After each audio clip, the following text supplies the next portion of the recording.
did they oppose the message?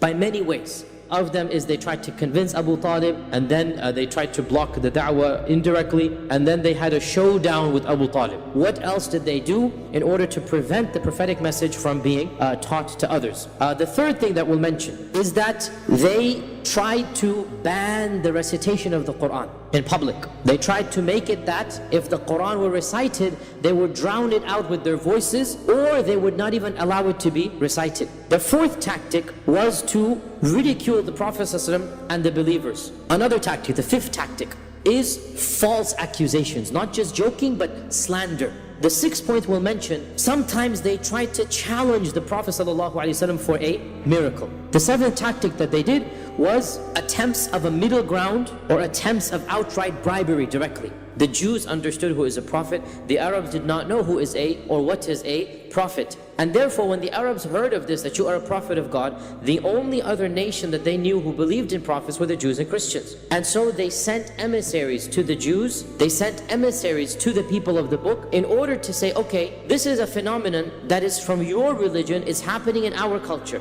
So why don't you tell us something that we can quiz the Prophet with? We can try to ask the Prophet ﷺ, and obviously because they thought he was a false prophet, he was not going to be able to answer, so his lies will be exposed. So this was another tactic that they tried, and they failed in this tactic as well. The ninth tactic that they used is outright torture. Now, as we said over and over again, the Arabs of old were a tribal society. Everything was based upon tribalism, and therefore your protection is based upon who will protect you. Not the law, not the government, but rather your own tribe.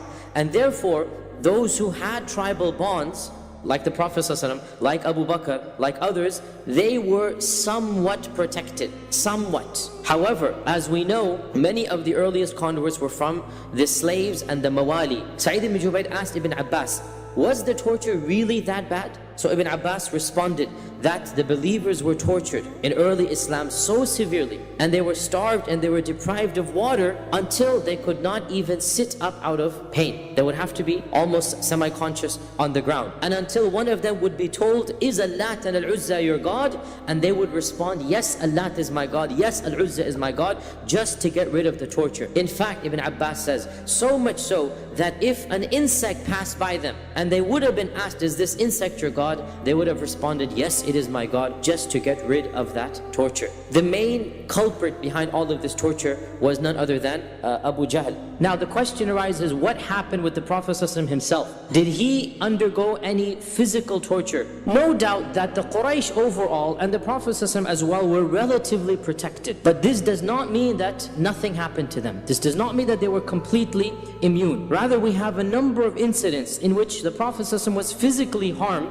Eventually, of course, they talked about assassinating him, and then they had multiple assassination attempts, culminating in the grand assassination attempt that took place the night before the Hijrah. Sometimes Allah subhanahu wa ta'ala in His divine wisdom protected him, and sometimes for wisdom Allah knows he was not protected. There was a time when Abu Jahl was boasting to his peers, to his colleagues in Quraysh, and Abu Jahl said to the people that I swear by Allat and Al-Uzza that if I see this man again, one more time, the Prophet ﷺ, I am going to put my foot on his neck, meaning when he's in sajda, and I'm going to throw sand onto him. And the Prophet ﷺ came that day, Abu Hurairah narrated, and he started praying. And when the Prophet ﷺ went into sajda, Abu Jahl came forward trying to or attempting to put his foot on the neck of the Prophet ﷺ. But before he got to him, the people around him saw that he turned backwards. He started walking backwards, and he started pushing with his hands away,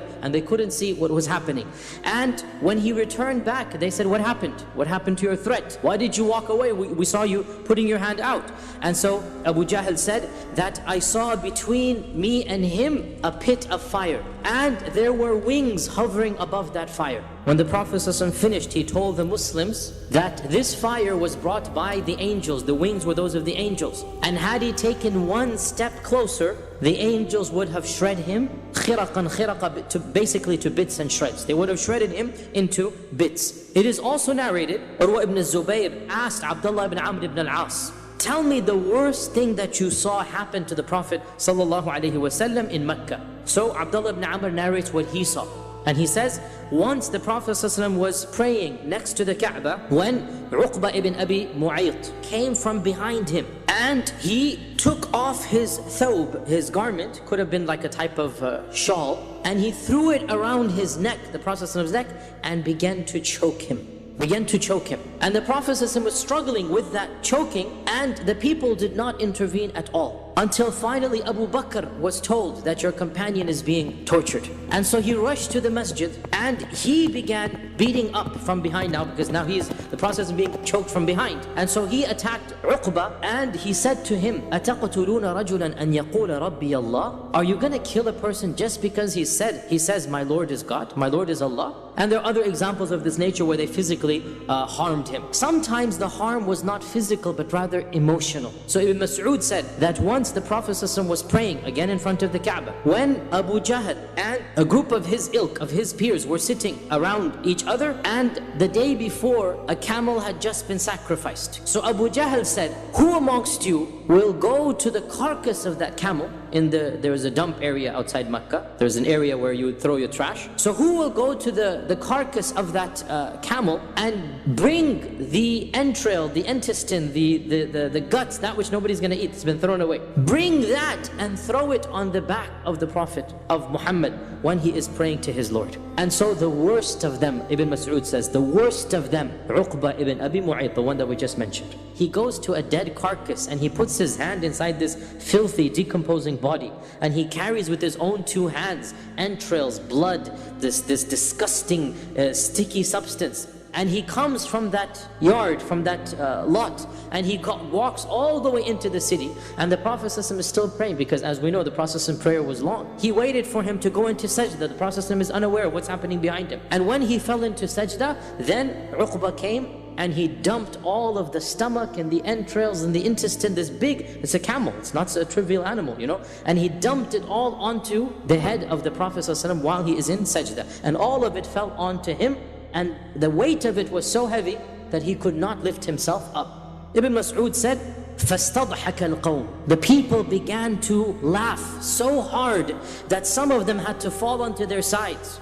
and others were hitting themselves. You know how they do when they laugh like this? And others were hitting themselves. And I was standing from a distance looking, but I had no way to help. I didn't have mun'a, meaning there was nobody that would have supported me.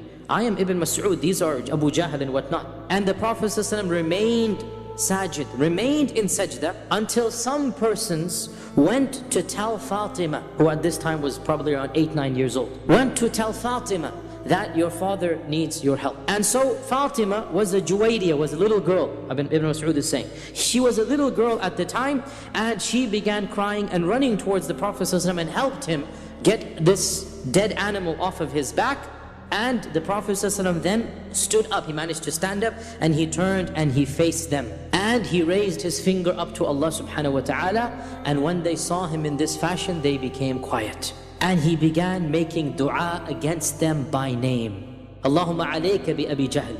Allahumma alayka bi Uqba ibn Abi Mu'ayt. Allahumma alayka bi... And he mentioned every single one of them. And he mentioned each of them 3 times, until all of them had a deadly pale in their faces. The blood drained from their face. And then Ibn Mas'ud said, so I swear by the one who sent Muhammad with the truth, that I myself saw every one of these 7 dead in the battle of Badr. The first engagement, Allah took care of all of them. And eventually, of course, the matters got worse than this, and talk began of assassination. It is narrated in Ibn Ishaq that once the news spread that they had planned to assassinate the Prophet ﷺ, and a neighbor told Fatima, that a lady neighbor told Fatima that, they're talking about assassinating your father.